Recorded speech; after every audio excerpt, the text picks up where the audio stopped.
Hey everybody, welcome to the Hockey Writers News Flash. I'm Jacob Billington, and I'm by myself today because it's in the middle of the night, and this trade just got announced, and it's a pretty big one. So, just real quick, we're going to run through what the deal is. So, Colorado receives Brock Nelson and William Dufour. Obviously, Brock Nelson's going to fit in as their second line center. William Dufour just he's probably going to be in the AHL for the rest of the season, but he's a prospect with some potential. And the New York Islanders receive prospect Cal Ritchie, a 2026 first-round pick, a conditional third-round pick, and Oliver Shillington. So we've talked about how there's not a whole bunch available at this deadline, and so Colorado's going to have to pay a big price if they want Brock Nelson, and here they did have to. So we're going to start on the Colorado side of things. William Dufour, like I mentioned, he's kind of going to be in the AHL this year, but he's been doing pretty well in the AHL over the last couple seasons. The last two, not as well. Two seasons ago, he had 48 points in 69 games. Pretty good season as a 20-year-old. But these last two seasons, his offense has taken a bit of a step back. He's a 23-year-old right winger, 6'3", former fifth-round pick. He's a prospect. There's a chance he still translates into the NHL. If he can get back to that offensive play that he once had with the Bridgeport Islanders, I think that there's definitely a chance that he can make an impact. Maybe in the bottom six at the NHL level. For Brock Nelson, of course, he's been fantastic for the last 3.5 seasons. He is on track for about 25 goals and 55 points this season, which is pretty good. And considering that he has strong two-way play, he just had a good experience at the Four Nations. It's hard to go wrong with having him as your second-line center. And each of the last 3 seasons, I mean, he scored 37 goals, 36 goals, and 34 goals. He's a goal scorer. He's very underrated goal scorer. And he's got good size too, which is something the Avalanche kind of need some more of. He's 6'4", 205 pounds. He is 33, and he is an unrestricted free agent after this season. So with that, New York retained 50% of his contract. So it's a pretty big deal. The first round pick that they're sending over is going to be a 2026. Unless it's a top 10 protected, then it's going to be 2027. Calum Ritchie is a really good prospect. He's one of the top prospects in the Avalanche system, if not the top prospect. And he's been dominating the OHL for the last couple seasons.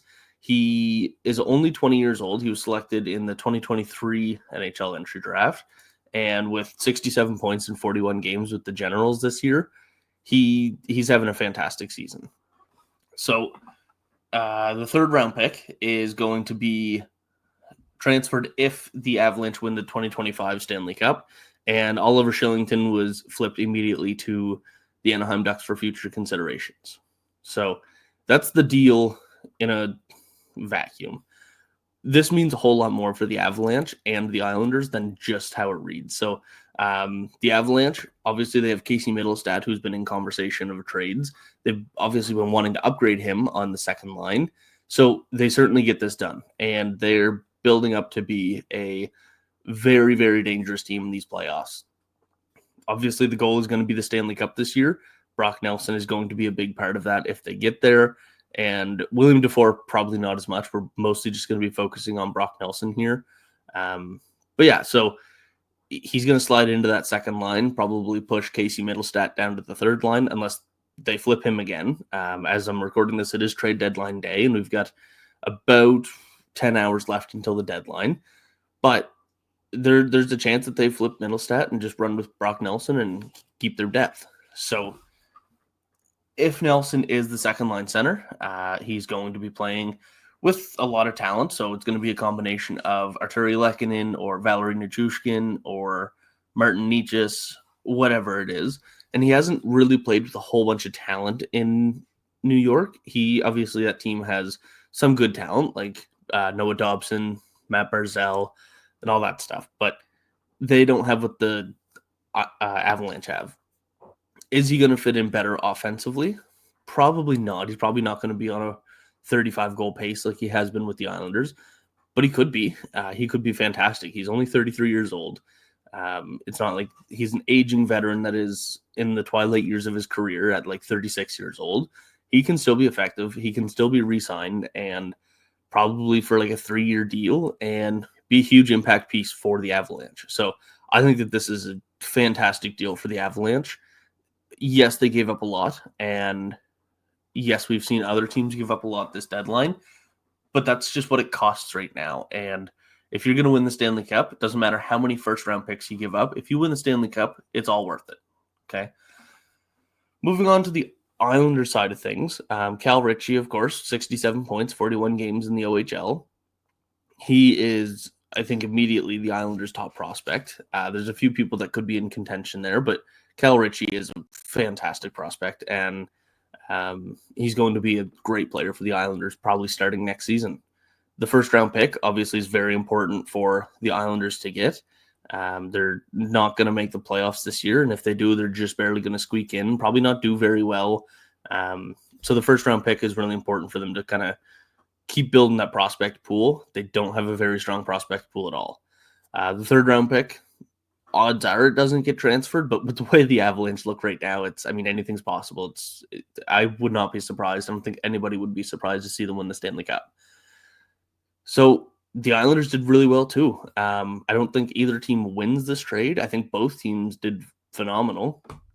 And this is just a really, really good trade for both sides. They both get what they need. They both get a lot of value out of what they have. I mean, depends on how much you value Brock Nelson, but he was just on the Four Nations team, and yeah, he's a really good player. He's really underrated, and I'm excited to see what he does with the Avalanche and see who he lines up with on that roster. And of course, the Islanders, they also did fantastic. They just added to their rebuild, and it's going to be really interesting to see how Cal Ritchie plays with the Islanders. So that's it for now. Probably going to see lots over the next 12 hours or so. So make sure to check out the hockeywriters.com for all of your latest trade deadline content. We've got breaking news for all the trades. We've got trade grades. We've got analysis. We've got how it impacts each team. We've got a whole bunch of stuff. And then as well as check out the YouTube channel. We're going to have tons of videos out today, I expect. So hope you enjoyed this episode, and we'll see you next time.